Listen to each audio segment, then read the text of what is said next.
रेणुका की शादी कुछ ही दिनों पहले शास्त्री नगर में हुई थी। रेणुका बहुत ही आलसी लड़की थी।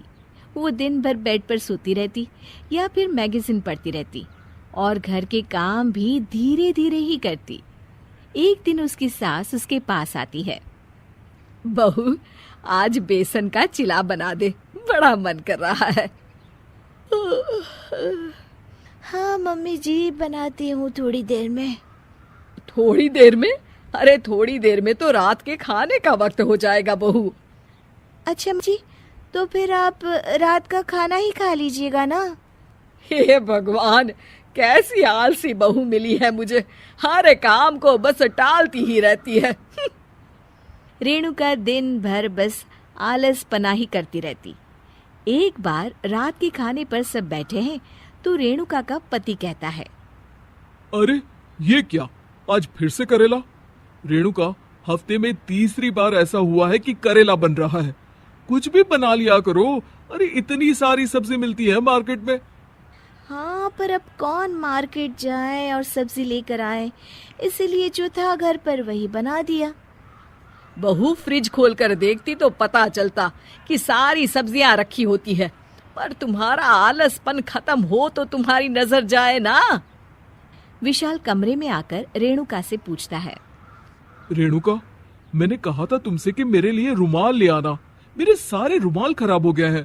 तुम ले आई क्या? आज नहीं गई, कल ले आऊंगी। ओफो, पिछले 4 दिनों से मैं यही सुन रहा हूँ। बिना रुमाल के ऑफिस जाना पड़ रहा है। तुम तो बहुत ही आलसी होती जा रही हो रेणुका। आपको रुमाल की जरूरत है ना, तो खुद ही खरीद लीजिए ना। हाँ, अब वही करूंगा। तुम्हारे भरोसे बैठा रहा तो कुछ नहीं होगा। एक दिन दरवाजे पर बेल बज रही होती है और रेणुका सोफे पर बैठी होती है, पर आलस में दरवाजा खोलती ही नहीं। अरे बहू, कितनी देर से बेल बज रही है? क्या कानों में रुई डालकर बैठी हो जो सुनाई नहीं दे रही बेल? मम्मी जी, अब आप आ ही गई है तो आप ही खोल दीजिए ना दरवाजा। क्यों मुझे ताना मारकर और देर कर रही हैं? अरे वाह, उल्टा चोर कोतवाल को डांटे।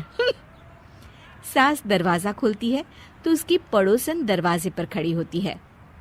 दरवाजा खोलने में इतनी देर क्यों हो गई? सब सो गए थे क्या? और ये भी कोई वक्त है क्या सोने का? हाँ? अरे नहीं नहीं, ऐसी कोई बात नहीं है। आइए आइए, आप लोग अंदर आइए। ओफो, इन सबको भी अभी आना था। अब मम्मी जी लगा देंगी मेरी ड्यूटी किचन में।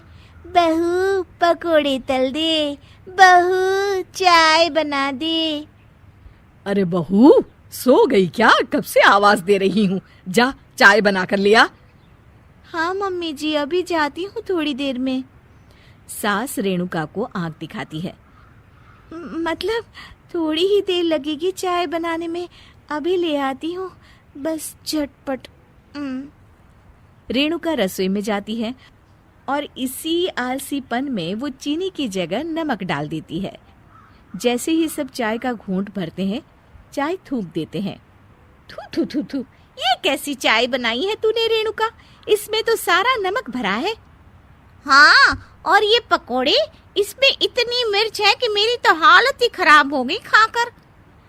और रेणु जी, आपकी खातिरदारी में पहले तो कभी कोई कमी नहीं रहती थी, पर जब से आपकी ये बहू आई है ना, मामला कुछ गड़बड़ा सा गया है।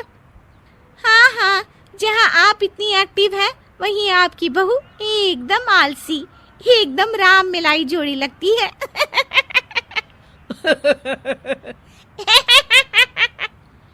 अच्छा जी, चलते हैं अब। नमक वाली चाय पिलाने के लिए बहुत बहुत शुक्रिया। सब वहां से चले जाते हैं। अरे तूने तो मेरी नाक ही कटा दी बहू। वे लोग क्या सोच रहे होंगे मेरे बारे में? मम्मी जी, मैंने तो शक्कर ही डाली थी, पता नहीं नमक कैसे बन गई शक्कर। शक्कर नमक नहीं बना बहू रानी, तुम्हारा ये जो आलसपना है ना, ये उसी का नतीजा है। सॉरी मम्मी जी, अब मैं ये आलसपन छोड़कर सारे काम अच्छे से मन लगाकर करूंगी।